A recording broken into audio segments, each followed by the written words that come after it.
मैया बहुत पीड़ा हो रही है मैया। हाँ नन्ना, तू घर चल, मैं तुझे औषधि लगा दूंगी। हल्दी का लेप लगाऊंगी ना, झट से ठीक हो जाएगा। चल चल।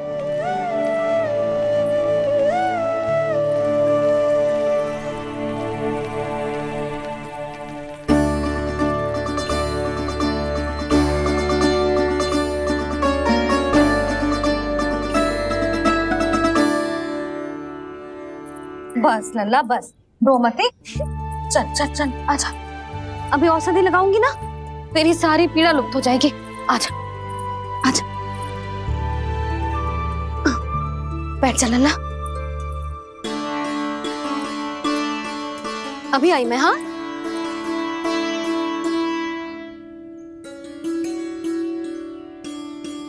मैया। अरे तो अभी तक रो रो है? क्या कह रही थी सारी गोपियां, बता। के मेरा लल्ला श्री नारायण का अवतार है, दिव्य है, भगवान है। और जो भगवान इतनी छोटी सी चोट पे रोते हैं क्या? इतनी तो लगी भी ना है तुझे, जितना तो तू आ ऊ कर रो है।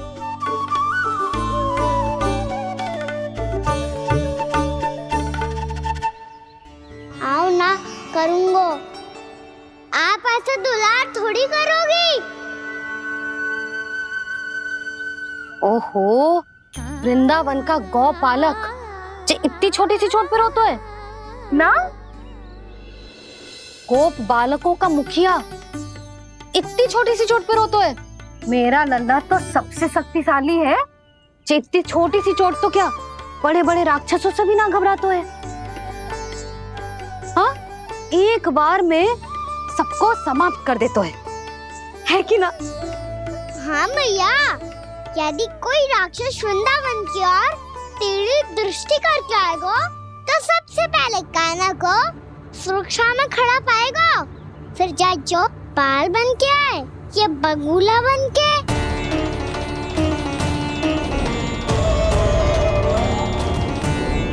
ना लल्ला, सोचो भी मती, वृंदावन की सुरक्षा करना तेरा दायित्व ना है। तुझे और कोई संकट का सामना करने की आवश्यकता ना है।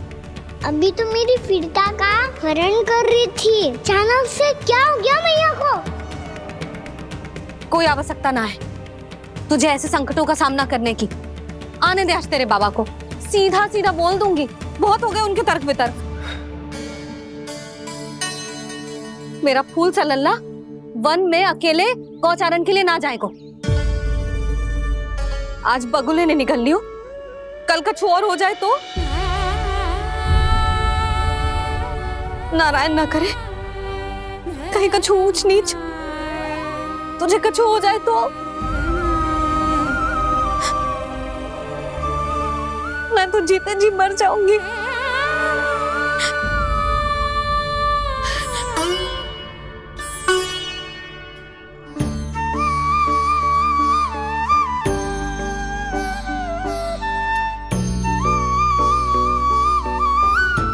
वीर लल्ला की वीर मैया इतनी सी बात तो रोती है क्या? क्या करूं कान्हा, तुझे ऐसे बार बार संकट के मुंह में जाते हुए ना देख सकती मैं। तो फिर मैया मैं वचन देता हूँ, आज के बाद मैं गौचारण के लिए तभी जाऊंगा जब आप आज्ञा दोगी। पक्का? छल ना करेगो ना मेरे साथ? मैंने कब छल करो मैया? अच्छा ठीक है, ना करूँ छल। यदि आपसे पूछे बिना बाहर निकलो तो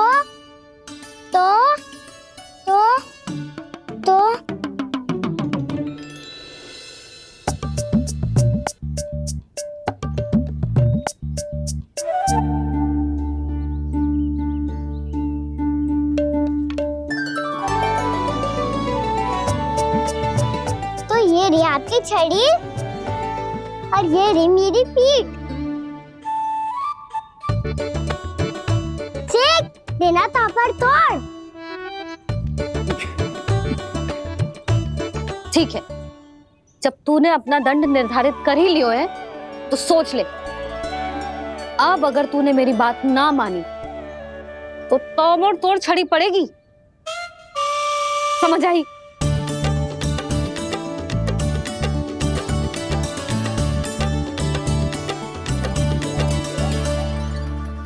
अच्छा ही है कि कान्हा कुछ दिन घर ही रहे। आज वन में जो हुआ है अवश्य कंस ने ही करवाए हुए वो सब।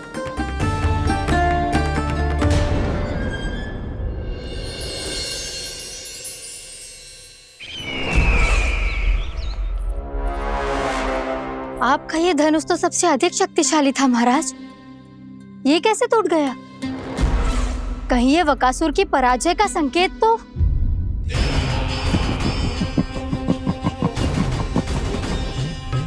प्राप्ति, लगता है तुम्हें शुभ समाचार मिला नहीं।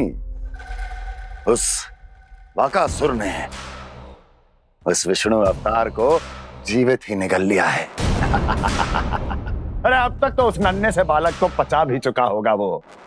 उसके तन में रक्त बनकर वो विष्णु अवतार और उसकी शक्तियां दौड़ रही होंगी। क्षमा कीजिए महाराज। क्षमा कीजिए, इस अशुभ से मुख से शुभ समाचार आने दो। माथे के बल को ढीला करो, चेहरे पर मुस्कान लाओ और कहो, महाराज, वृंदावन में मातम फैल चुका है। मैं ऐसा ही करता महाराज, यदि सूचना सत्य होती तो।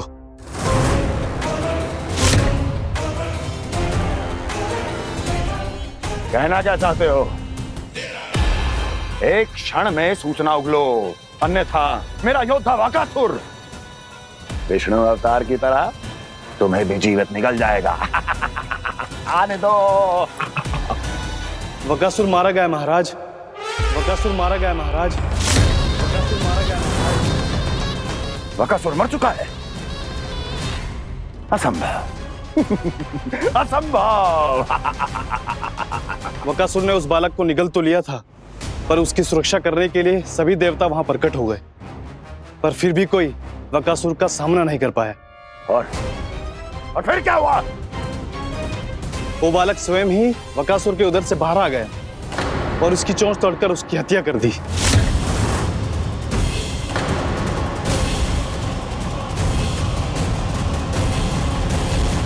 वन में बकासुर की चोंच टूट गई और यहाँ आपका ये धनुष।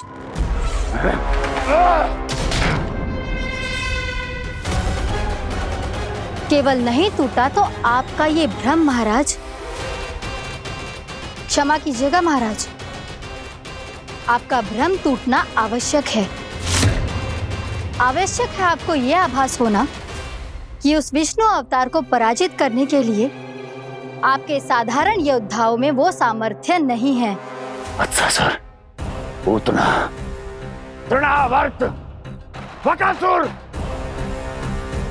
ये सब साधारण नहीं थे प्राप्ति, साधारण नहीं थे। फिर तो ये और भी अधिक चिंता का विषय है महाराज, क्योंकि इसका अर्थ तो यही हुआ कि वो विष्णु अवतार कुछ अधिक ही असाधारण है और उसका सामना करने के लिए और उसे मिट्टी में मिलाने के लिए आपको एक ऐसे अस्त्र की आवश्यकता है जो उसके सामने ना झुके और ना ही टूटे।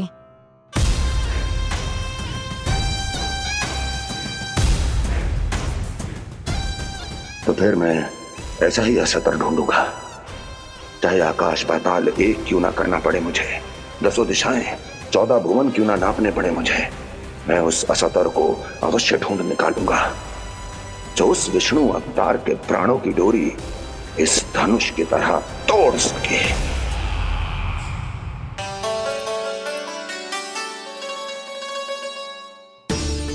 थैंक्स पापा, मैंने मैया को वचन दिया है कि जब तक नहीं चाहेंगी मैं वन नहीं जाऊंगा। इसलिए आप मुझे मारने के लिए कोई शक्तिशाली असुर ढूंढने में व्यस्त रहो। कुछ दिन तब तक मैं व्यस्त रहूंगा। अपनी मैया की सेवा करने में।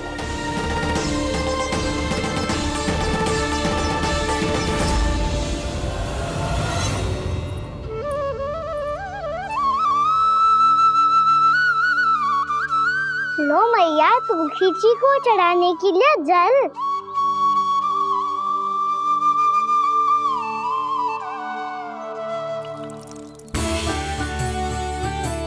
लो मैया, और आटा।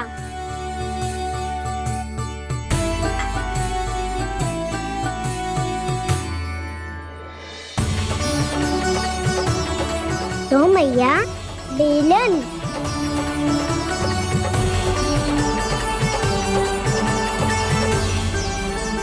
ले तनिक खा ले। ओ मैया, भूख ना लगी है।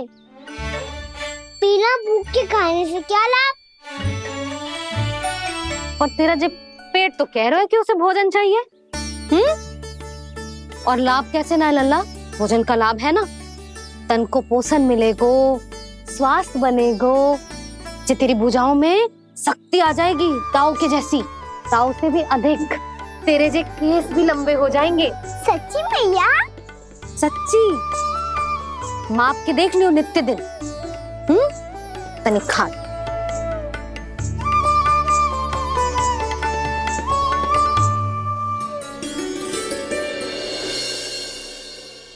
मान के मैया का कहना, छक के भोजन खाते हैं, नित्य मापते भुजा केश, पर ज्यों का त्यों ही पाते हैं।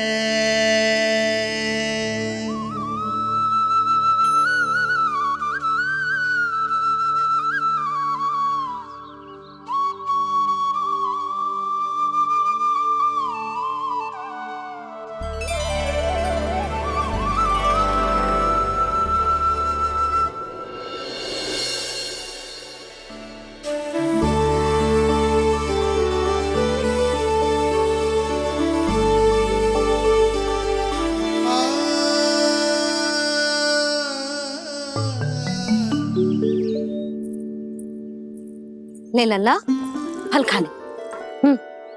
ना, मुझे ना खाने फल वल। क्यों? लंबे केस और शक्तिशाली भुजाएं ना चाहिए? व्यर्थ है ये सब। पिछले 10 दिनों से देख रहा हूँ, ना केस लंबे हुए हैं, ना भुजाएं शक्तिशाली बनी है। 10 दिन में का चुनाव होने वाला। 10 सप्ताह ऐसे खाएगो ना, तब जाके कछु बदलाव दिखेगो। समझ आई? चल अब खा ले। वैसे भी मुझे बहुत सारी तैयारियां करनी है आज। इसीलिए मैया, एकादशी के व्रत के लिए लल्ला। सुनो जी, सारी सामग्री आ गई? हाँ, तुमने जो कही थी सब ले आए हूँ।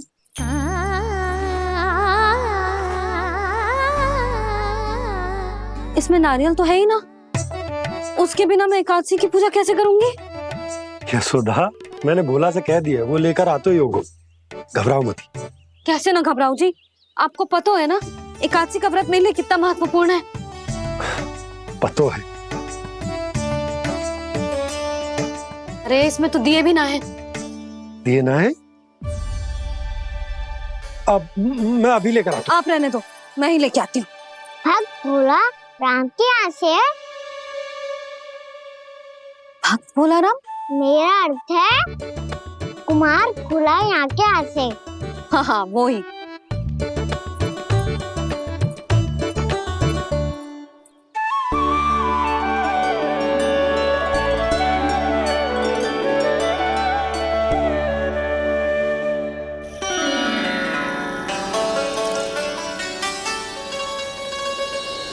श्री हरि, श्री हरि, मेरे श्री हरि।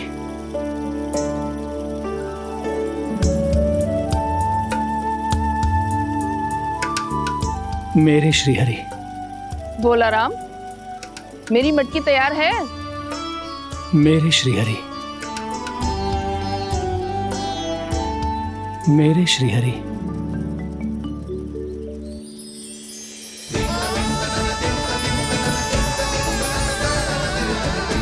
भोला राम,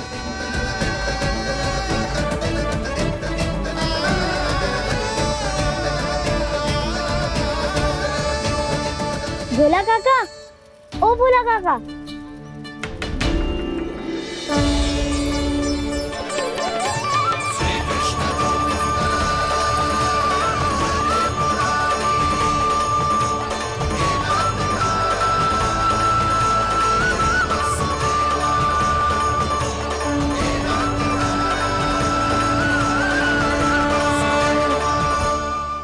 अरे श्री हरि प्रसन्न हो गए, मेरे श्री हरि आ गए, मेरे भगवान आ गए, मेरे श्री हरि आ गए, मेरे भगवान आ गए, मेरे श्री हरि आ गए, मेरे भगवान आ गए, मेरे श्री हरि आ गए, मेरे भगवान आ गए, मेरे भगवान आ गए, मेरे घर मेरे भगवान आ गए।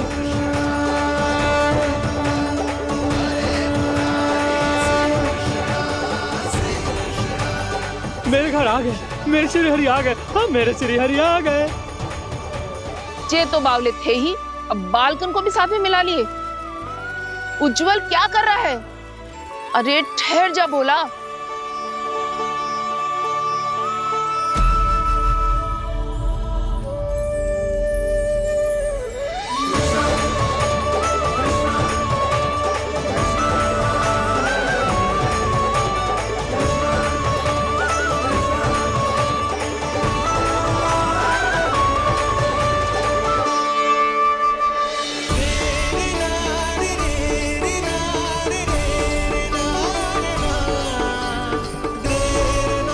प्रेम से बुलाओ, आएंगे हरी भी।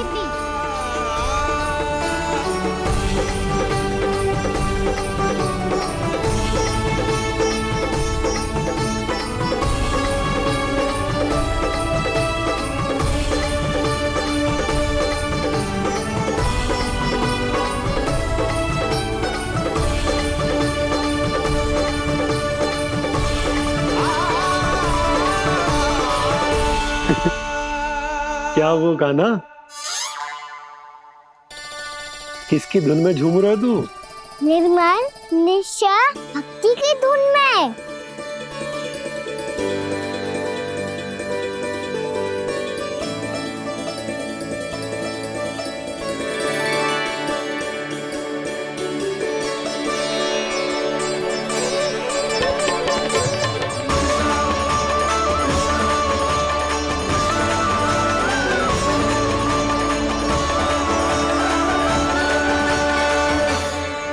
अरे क्या हो गया इन्हें?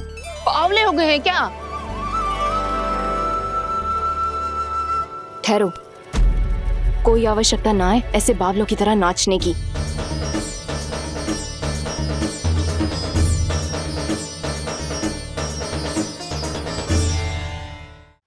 जे बावले ना है मौसी, भक्ति में रम गए हैं। बस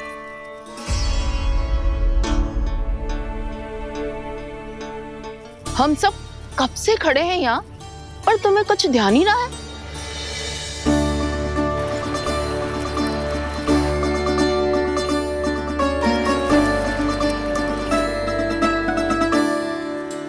नाच गाने में ऐसे मगन हुए कि हमें देखा भी ना।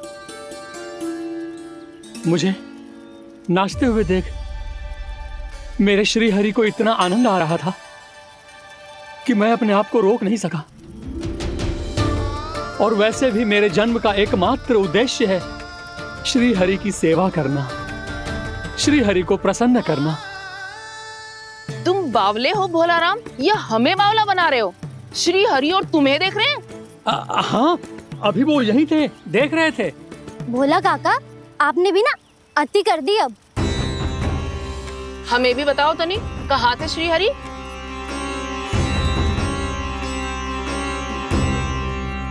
ना जाने अपना उपहास करवाने में क्या आनंद आता है इन्हें। देखो, अब तुम सच मानो या झूठ, लेकिन हमरे श्री हरि यहीं थे, इसी चाक पर अभी। हाँ, लो सुन लो इस मूर्ख की बात। श्री हरि को और कोई स्थान ना मिलो जो इसके मिट्टी के चाक पे आकर बैठेंगे। श्री हरि को और कोई स्थान ना मिलो जो इसके मिट्टी के चाक पे आकर बैठेंगे। श्री हरि को और कोई स्थान ना मिलो जो इसकी मिट्टी के चाक पे आकर बैठे। जैसी मैया वैसो ही लल्ला, दोनों का कुछ पता ही ना चलतो, कब किस बात पर प्रसन्न हो जाए और किस बात पर रुष्ट। अरे मैं भला असत्य क्यों बोलूंगा? अभी अभी यही थे श्री हरि। हाँ,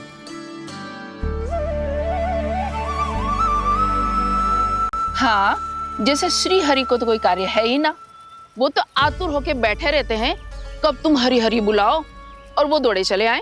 भगवान तो भक्तों के पास आने के लिए सदैव आतुर रहते हैं, बल्कि सत्य तो यह है कि भक्तों के मन में ही निवास करते हैं भगवान। भगवान तो भक्त के पास आने के लिए सदैव ही आतुर रहते हैं शंकरी मौसी। बल्कि सच्ची बात तो ये है कि भगवान हमारे मन में ही निवास करते हैं। कम से कम तू तो इसे बढ़ावा मत दे जशोदा। जब देखो जब हरि नाम की रट लगाए रहते है। हरि बोलते बोलते ऐसो बावलो होता है कि सारा कार्य भूल जाता है। 2 दिन से अपनी मटकी के लिए चक्कर काट रही हूँ। अभी तो एक चक्कर और लगाना होगा आपको। आपकी मटकी तैयार हो गई है, अभी लाता हूँ।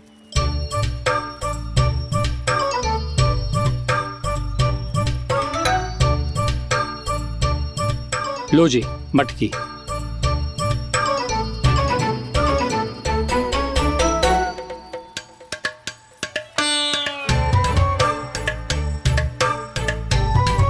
इस कच्चे मटके का क्या करूं मैं?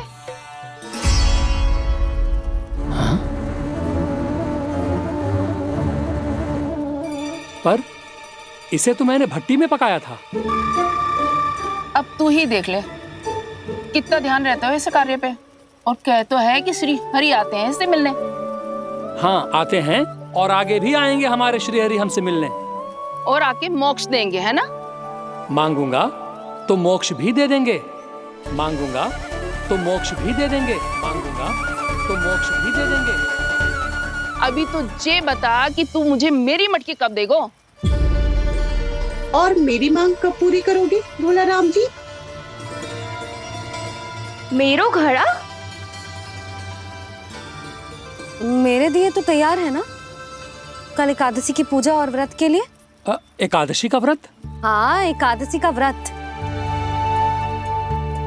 इसे करने से श्री हरि बहुत प्रसन्न होते हैं। अच्छा, फिर तो अभी लाया।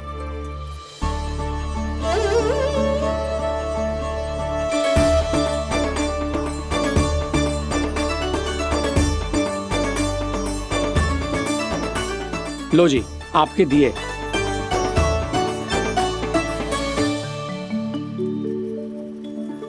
और जो हमने मांगा है वो? बाकी सब शेष द्वादशी के दिन मिलेगा, क्योंकि कल मैं भी एकादशी का व्रत रखूंगा, क्योंकि कल मैं भी एकादशी का व्रत रखूंगा, क्योंकि कल मैं भी एकादशी का व्रत रखूंगा।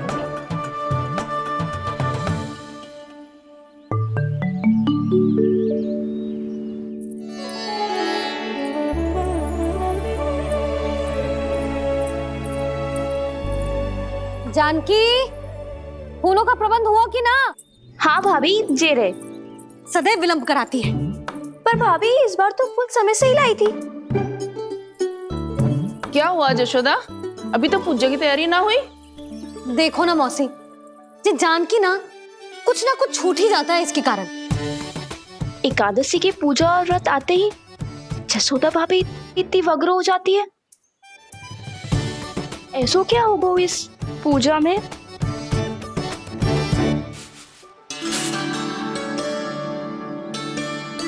ये थाली में रोली चंदन रखने से, दिया जलाने से के होगो? आपको पता भी है एकादशी का व्रत क्यों रखते हैं, क्या महत्व है इसका? लो, जे तो मैं जसोमती रानी से पूछना भूल ही गया। पर हाँ भगवान, मेरे लिए इतना ही पर्याप्त है कि इस व्रत को रखने से मेरे श्रीहरि हमसे प्रसन्न हो जाएंगे।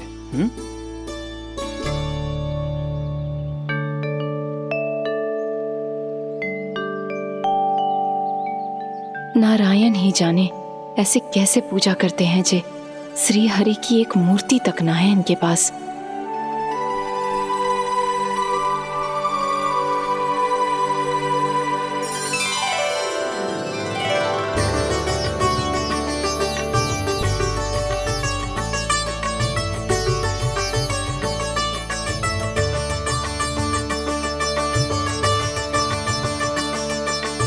प्रभु, न तो मेरे पास मूर्ति है और ना तो इस व्रत के विधि विधान के बारे में मुझे जानकारी है और ना ही मुझे इसके महत्व के बारे में जानकारी है, पर फिर भी मैं करना चाहता हूं।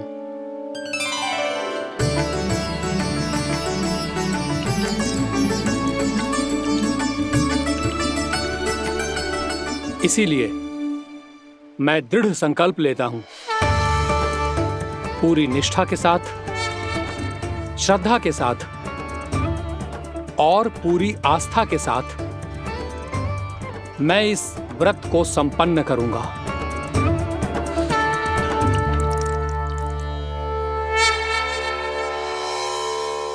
हम संकल्प लेते हैं कि एकादशी के व्रत को पूरी निष्ठा के साथ संपन्न करेंगे।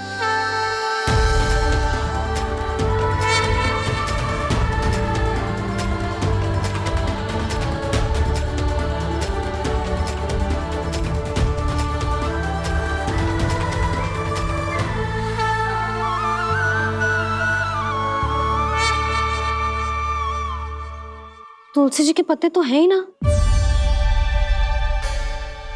श्री नारायण को तुलसी जी के पत्ते के बिना भोग ना चढ़तो है। जानकी, तुलसी के पत्ते कहाँ हैं? भाभी, मैं तो कब से यही पूछना चाह रही थी कि तुलसी के पत्ते लाऊं क्या, पर आप तो व्यस्त थी ना।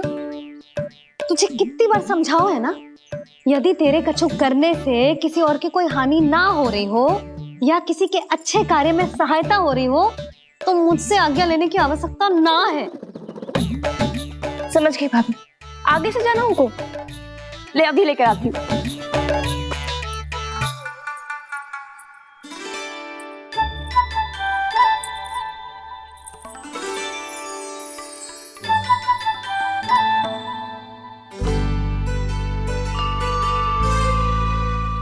ताऊ, आपने पहले ये व्रत करो है? आपको इसका महत्व पता है? भाभी चलो। जानकी, तुमने ये व्रत करो है? फिर तुमको इसका महत्व पता है? सुमति जी, आपको पता है इसका महत्व? कान्हा, क्यों तंग कर रहे हो सबको? मैया, सबने करो ये व्रत, मुझे भी करना है।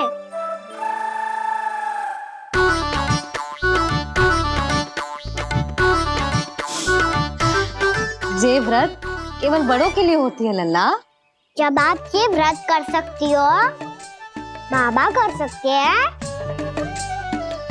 ये सारी गोपियां कर सकते हैं, वो भी कर सकते हैं, तो मैं क्यों ना कर सकता? क्योंकि तू कल तक भूखा ना रह पाएगा लल्ला। जब भक्त रह सकते हैं, फिर मैं क्यों नहीं रह सकता? मेरा अर्थ है कि नारायण के भक्त मैया, मैया मान जाओ ना, मुझे करने दो ना ये व्रत। अपनी लल्ला पे आप विश्वास ना है आपको? विश्वास है। अच्छा ठीक है, तू भी कर ले।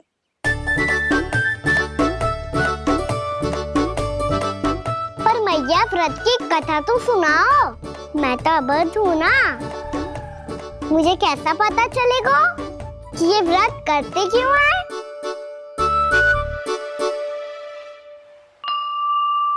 प्रभु, मुझ अबोध को कैसे पता चलेगा कि इस व्रत का क्या विधि विधान होता है और क्यों रखा जाता है और इसका महत्व क्या होता है? मुझे तो आप ही बता सकते हैं प्रभु। जब व्रत कर रहे हैं तब उसका महत्व भी पता होना चाहिए ना। बताओ ना मैया, क्यों रखते एकादशी का व्रत? इसके लिए तो तुझे एकादशी की कथा सुननी होगी। सुनेगो ना?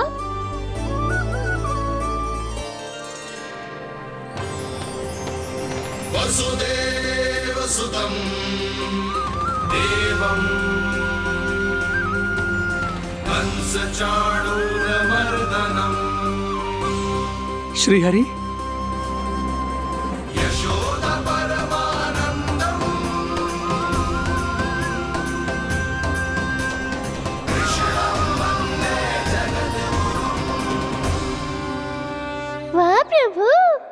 अपने भक्तों को एकादशी व्रत का महत्व समझाने का अच्छा उपाय खोज निकाला है आपने।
अब सब जन एकादशी के व्रत की कथा ध्यान से सुनना, तभी जे व्रत पूरा माना जाएगा।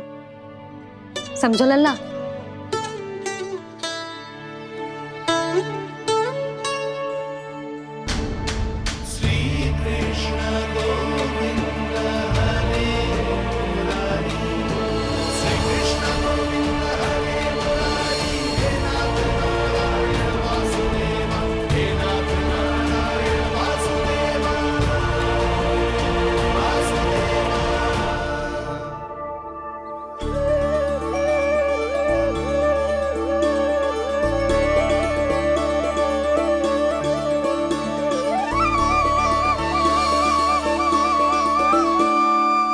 सतयुग में चंद्रावती नाम के नगर में मूरा नाम का एक असुर राज्य करता था।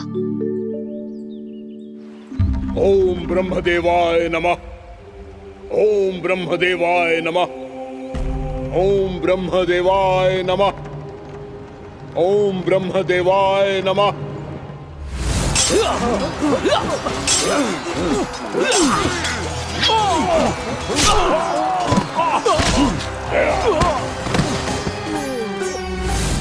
ओम ब्रह्मदेवाय नमः। ओम ब्रह्मदेवाय नमः। जब उसने देवताओं के हाथों असुरों की पराजय देखी, तब वो वरदान पाने के उद्देश्य से ब्रह्मा जी की तपस्या करने चला गया।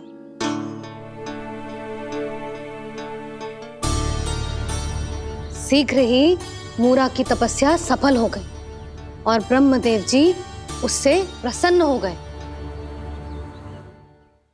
ओम ब्रह्मदेवाय नमः। ओम ब्रह्मदेवाय नमः। ओम ब्रह्मदेवाय नमः। ओम ब्रह्मदेवाय नमः। ओम ब्रह्मदेवाय नमः। ओम ब्रह्मदेवाय नमः। ओम ब्रह्मदेवाय नमः। ओम ब्रह्मदेवाय नमः। ओम ब्रह्मदेवाय नमः। मूरा, प्रणाम ब्रह्मदेव। तुम्हारी तपस्या सफल हुई। बोलो, तुम्हें क्या वर चाहिए? सृष्टि के रचयिता ब्रह्मदेव, कृपया मुझे ऐसा वरदान दीजिए जिसकी सहायता से मैं त्रिलोकी विजयी बन जाऊं और कोई देवता मुझे पराजित ना कर सके। यहां तक कि देवताओं के रक्षक, सृष्टि के संचालक भगवान श्री विष्णु के लिए भी मैं अपराजय रहूं। तथास्तु, तथास्तु, तथास्तु। प्रणाम ब्रह्मदेव।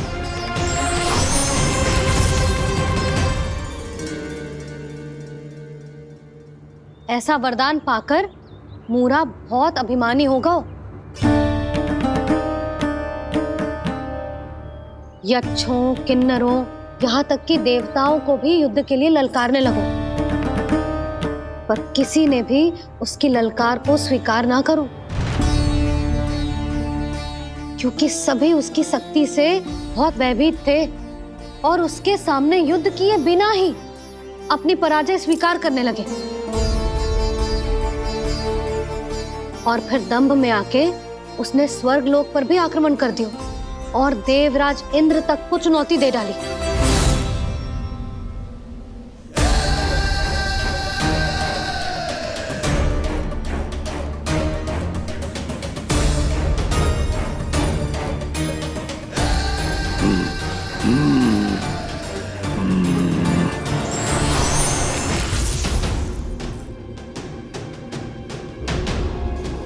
मैं प्रतीक्षा कर रहा हूं देवराज, क्या उत्तर है तुम्हारा?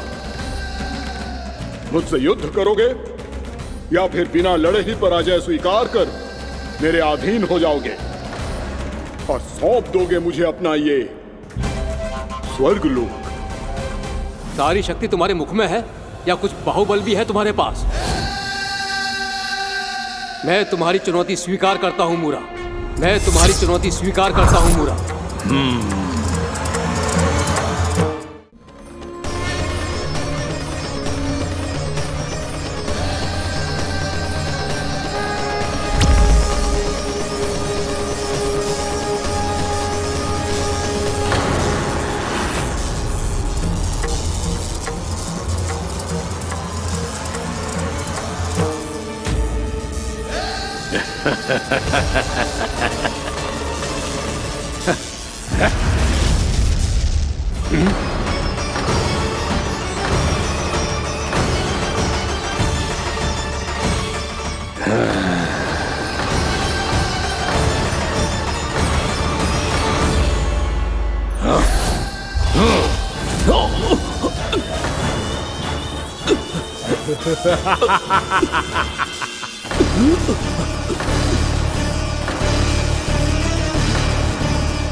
खैरिए देवगण, असुर राज मुरा को ब्रह्मदेव का आशीर्वाद प्राप्त है। आप में से कोई भी इन्हें पराजित नहीं कर पाएगा।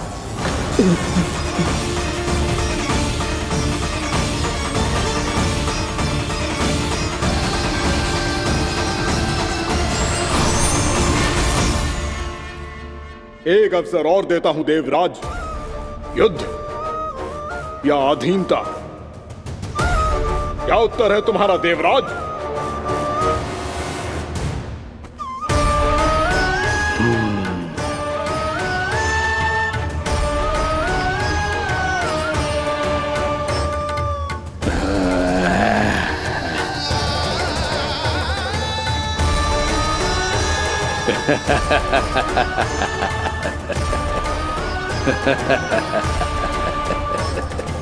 इंद्र और सभी देवताओं ने मूरा के आतंक में आके उससे भयभीत होके अपना सिंहासन छोड़ दियो। अब मूरा स्वर्ग का अधिपति बन गयो और शीघ्र ही उसने अन्य सभी असुरों को स्वर्ग में निवास करने के लिए आमंत्रित कर दियो। और इस प्रकार से वो धीरे धीरे तीनों लोकों का सम्राट बन गयो। उसे किसी ने रोका नहीं मैया? ना लल्ला, इतना साहस किसी में था ही ना। और फिर ये निश्चित करने के लिए कि भविष्य में किसी और असुर की मृत्यु ना हो, वो यमराज पे भी विजय प्राप्त करने के लिए यमलोक की ओर प्रस्थान कर दियो। वो तो अपने आप को और सभी असुरों को अमर बनाना चाहता था। पर देवता और यमराज भी उसकी ये योजना समझ गए थे। इसीलिए उसके आने से पहले ही सारे देवताओं ने श्री नारायण से सहायता के लिए गुहार लगाई। अब केवल आप ही कुछ कर सकते हैं प्रभु। अभी तो मूरा केवल त्रिलोक का स्वामी है, और यदि उसने यमलोक भी जीत लिया तो वो जीवन को ही नियंत्रित नहीं करेगा प्रभु, वो मृत्यु का भी स्वामी हो जाएगा। ऐसे में पहले सृष्टि का संतुलन तो नष्ट होगा प्रभु, और फिर स्वयं सृष्टि ही नष्ट हो जाएगी। ऐसा नहीं होगा यमदेव, नियति ऐसा होने ही नहीं देगी। विधि रचेगी खेल और मैं बनूंगा माध्यम। असुर राज मुरा का सामना मैं करूंगा। बस आप मुझे चुनौती देने के लिए उसे तैयार कर लीजिए, चाहे उसके लिए आपको साम दाम दंड भेद कोई भी उपाय क्यों ना अपनाना पड़े।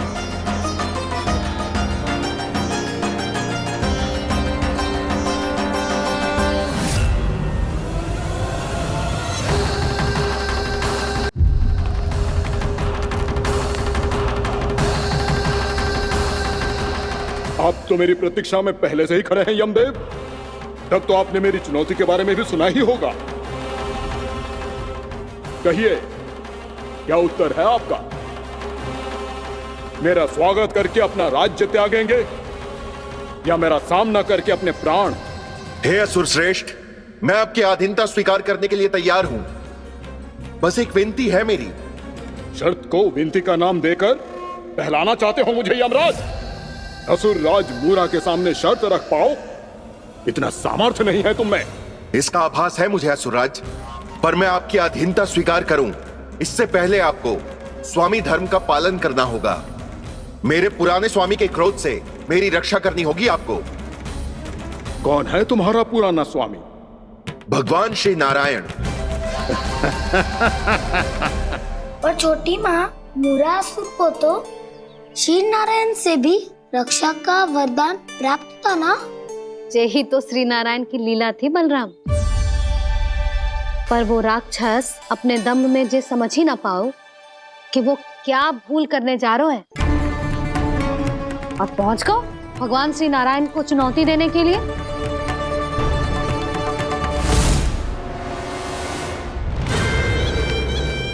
वहीं ठहर जाओ असुर राजमुरा।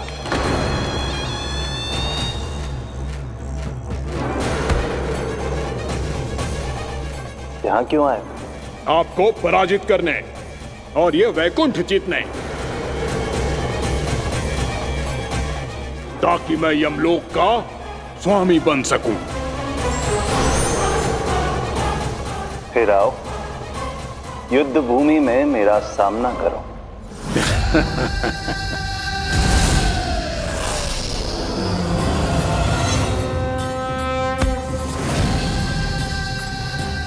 ये नहीं जानते कि इनसे ना हारने का वरदान तो मैं पहले ही प्राप्त कर चुका हूं, इसलिए युद्ध ठीक से आरंभ हो पाए उससे पहले ही इन्हें जीत लूंगा मैं।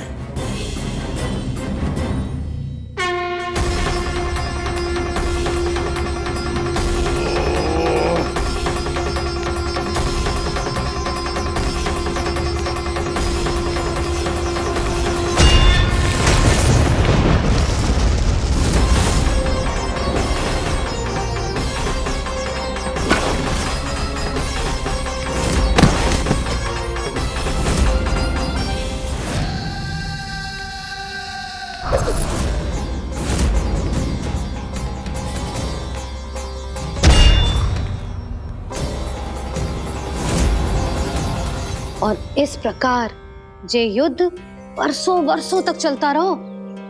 दोनों योद्धा पूरे ब्रह्मांड में अनेक अस्त्रों शस्त्रों के साथ युद्ध करते रहे।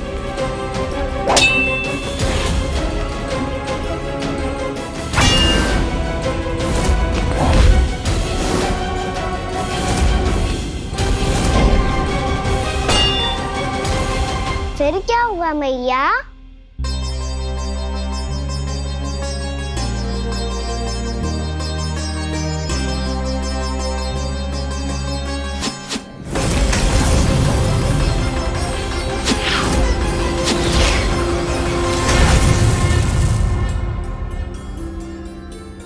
उस युद्ध को कभी समाप्त हुआ हो, पर कैसे? शीघ्र ही वो राक्षस थक गौ लल्ला।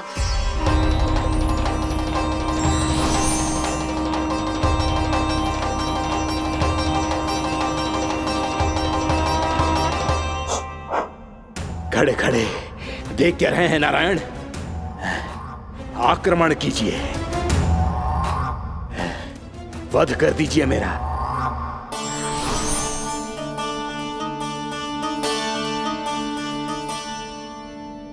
मैं तुम्हारी वीरता से प्रभावित हूं, इसीलिए इतनी थकान की स्थिति में मैं तुम जैसे वीर पर आक्रमण नहीं करूंगा। जाओ विश्राम करो। यदि फिर से युद्ध करने की इच्छा हो तो तुम्हारा स्वागत होगा।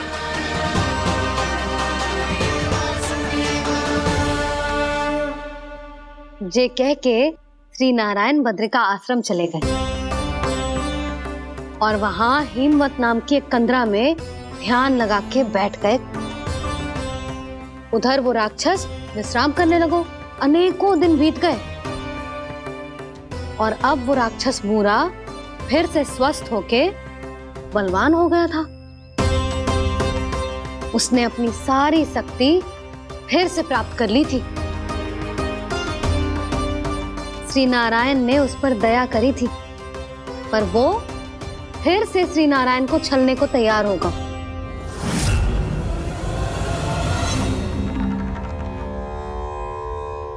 ध्यान में बैठे बैठे श्री नारायण योग निद्रा में चले गए, पर दुष्ट मूरा इसी अवसर का लाभ उठा के उनके कंदरा में घुस आयो, ताकि वो सोते हुए श्री नारायण पे आक्रमण कर सके।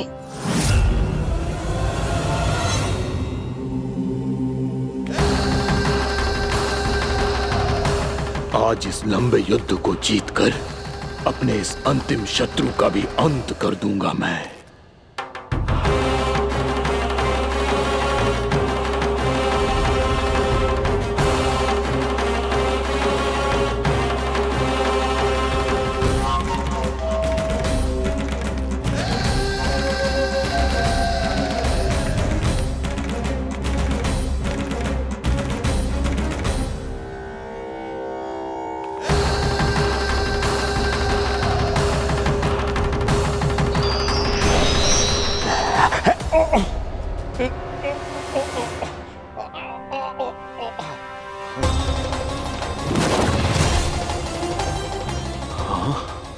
दुष्ट राक्षस, प्रभु ने तुझ पर दया की, तुझे संभलने का अवसर दिया।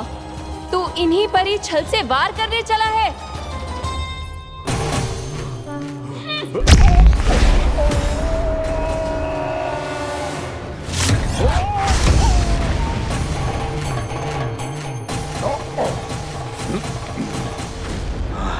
मैं अजय हूँ, मुझे कोई पराजित नहीं कर सकता। ब्रह्मा का वरदान है मुझे।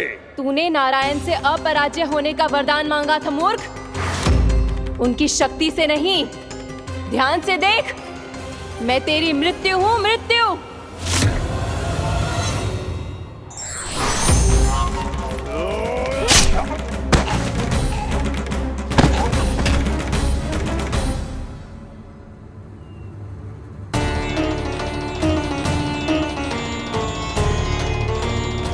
वो देवी कौन सी छोटी माँ? और कौन बलराम, वो ही तो थी देवी एकादशी।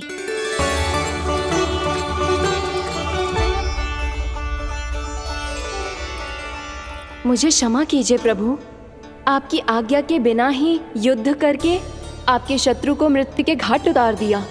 क्षमा नहीं, आपकी तो प्रशंसा होनी चाहिए देवी। असुर राज को मारकर आपने सभी देवताओं को मुक्त करवाया है। इस पापी के अहंकार से तीनों लोकों की रक्षा की है आपने। आप एकादशी की तिथि पर मेरी एकादश इंद्रियों से उत्पन्न हुई हैं। इसीलिए मेरे सभी भक्त आपको उत्पन्न एकादशी के नाम से जानेंगे। सभी तिथियों में आपका स्थान सर्वश्रेष्ठ होगा।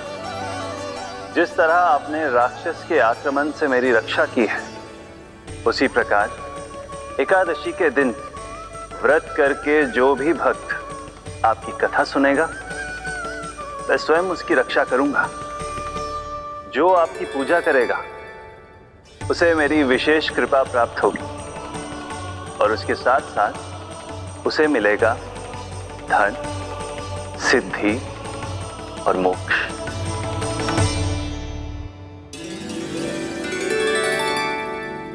इसीलिए आज के दिन व्रत रखने का बहुत अधिक महत्व होता है।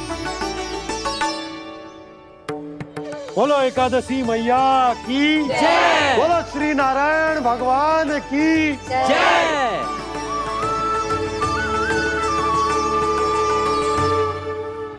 प्रभु की कृपा से एकादशी का महत्व भी पता चल गो और मेरा व्रत भी सफल होगा। अभी नहीं भूला राम, एकादशी का व्रत पूरी तरह तभी सफल होता है जब द्वादशी के दिन उसे पूरा किया जाता है।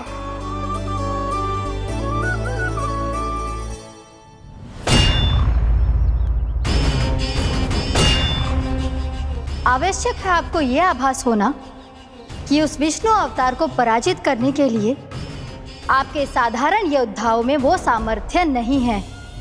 वो विष्णु अवतार कुछ अधिक ही असाधारण है।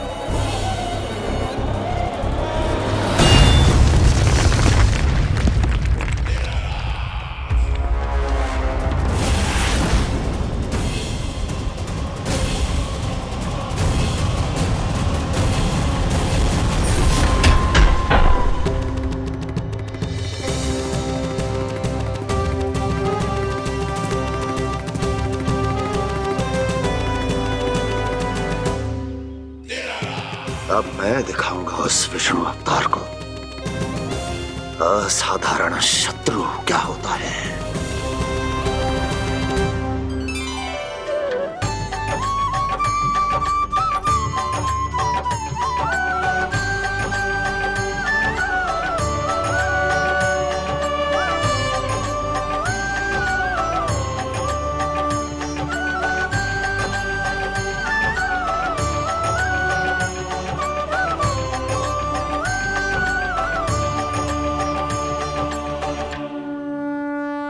मामा अधीर हो रहे हैं, पर मैया ने मुझे अभी तक बाहर जाने की आज्ञा नहीं दी है।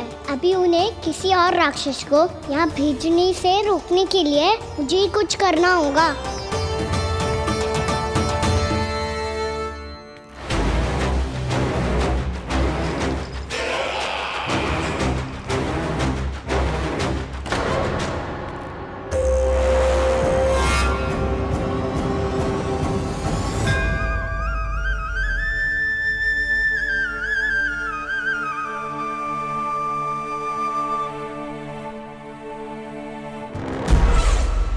कौन हो तुम? बचपन से ही मुझे मारने का सपना देख रहे हैं, फिर मुझे ही नहीं पहचानते।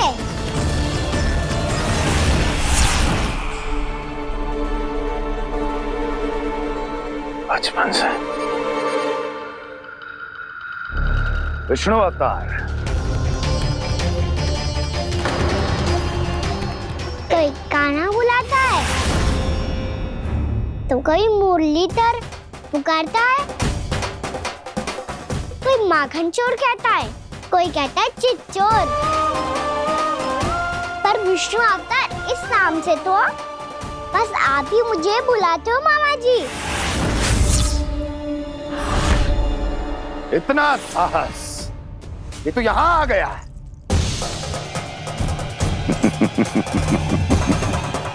यहाँ आ तो गया तू विष्णु अवतार, किंतु यहाँ से जीवित नहीं जाएगा। तेरे इस शीश को तेरे धड़ से अलग कर दूंगा मैं।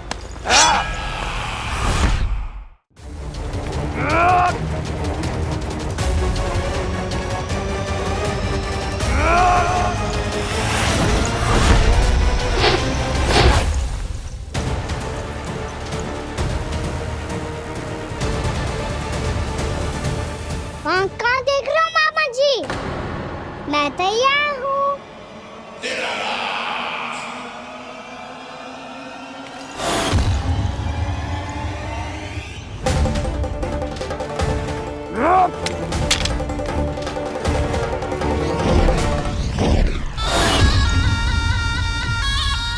मामा जी, आप सदैव इसी तरह क्रोध में रहते हो क्या?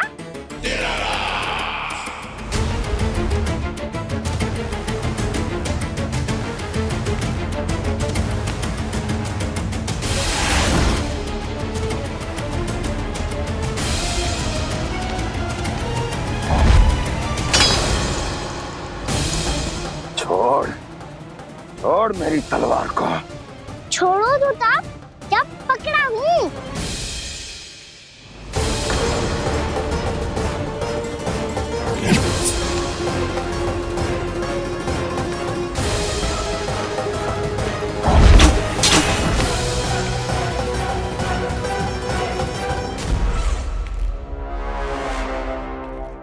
मामा जी,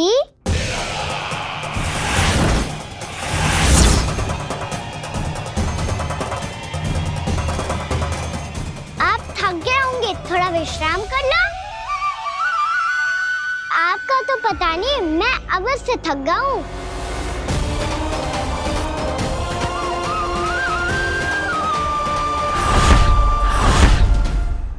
मेरे सिंहासन पर बैठने का तो साहस। अभी तो बस अभ्यास कर रहा था मामा जी। भविष्य में मुझे तो बैठना है यहाँ। आपने बल प्रयोग करके से अपने पिताजी से छीना था। मैं आज से छीन लूंगा। जो छल और बल से लिया जाए वो अधिक समय तक टिकता नहीं है मामा जी।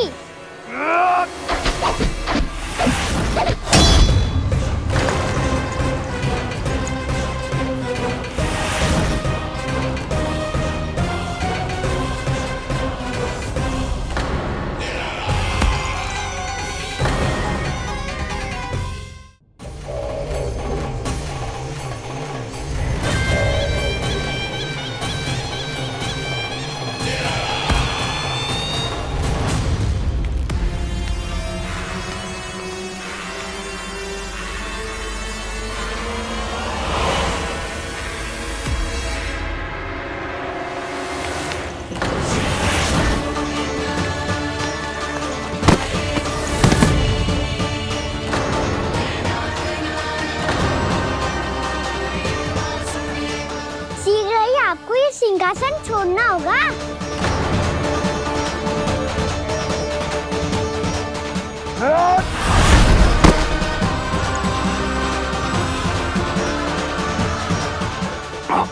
वो मेरा सिंहासन छीनना चाहता है।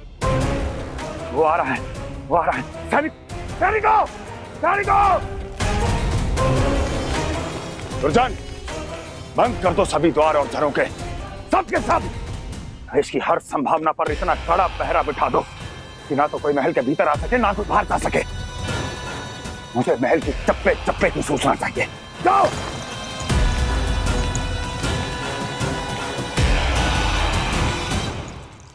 सिंहासन।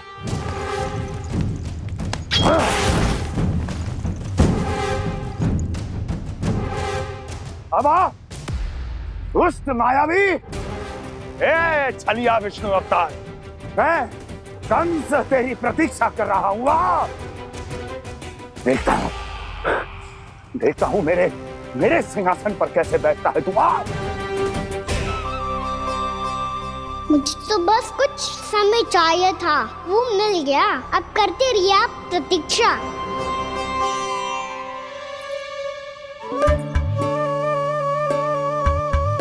जी अपने आप से बातें क्यों कर रहे हो जी?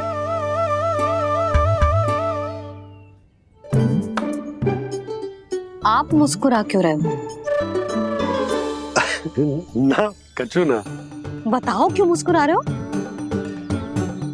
तुम ही पर गए हैं जी। जब तुम व्रत करती हो तो तुम भी ऐसा ही करती हो। इसी प्रकार भूख अधिक लगने पर अपना ध्यान भटकाने के लिए स्वयं से ही बड़बड़ाती रहती।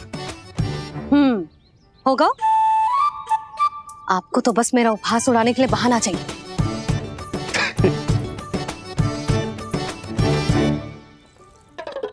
लल्ला, भूख लगी है? ना मैया, व्रत करे तो भूख कैसे लगेगी?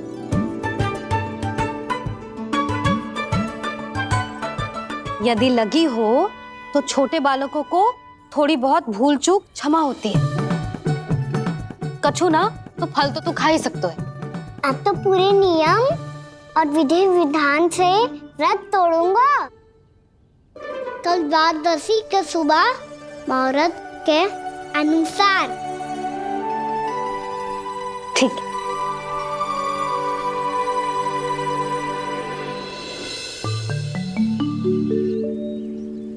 लल्ला, एकादशी समाप्त हो गई है, द्वादशी लग गई है। अब तू व्रत तोड़ सकते है। भोजन कर ले। ले।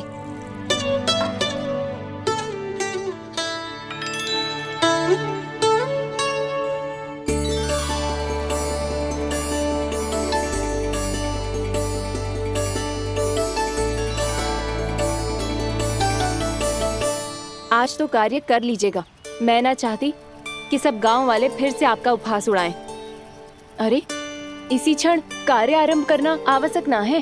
कुछ खा तो लो। कल भी पूरे दिन व्रत में रहे, अब तो कुछ खा लो। ना ना, अभी बिल्कुल भूख ना है। और हाँ भगवान, तुम्हें चिंता करने की आवश्यकता नहीं है। आज मैं किसी को भी 2 शब्द कहने का अवसर नहीं दूंगा। अरे कुछ खाओगे पियोगे नहीं तो कैसे रहोगे?